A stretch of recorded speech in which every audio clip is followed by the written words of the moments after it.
Now question 7 is write 3 numbers whose decimal expansion are non-terminating, non-recurring. यानी ना तो इन numbers का डेसिमल एक्सपेंशन टर्मिनेट होना चाहिए और ना ही रिपीट होना चाहिए.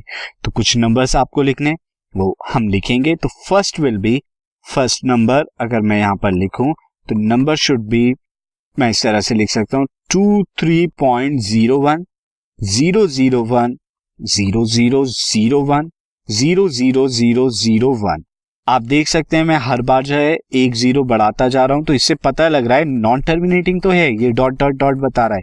साथ ही ये जो पैटर्न है रिपीट नहीं हो रहा.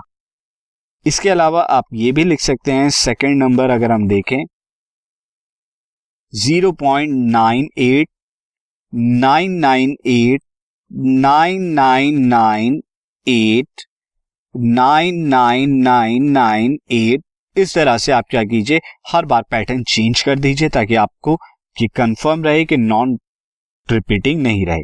और थर्ड नंबर आप इस तरह से लिख सकते हैं. आप खुद सोचिए कैसे लिखेंगे.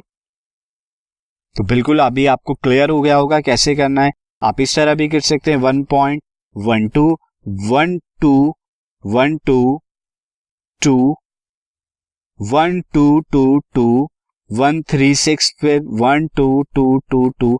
तो इस तरह से मैं लिख रहा हूं तो इससे पता लग रहा है नॉन टर्मिनेटिंग रिपीटिंग टाइप का है. तो इस तरह से आप लिख के बता सकते हैं.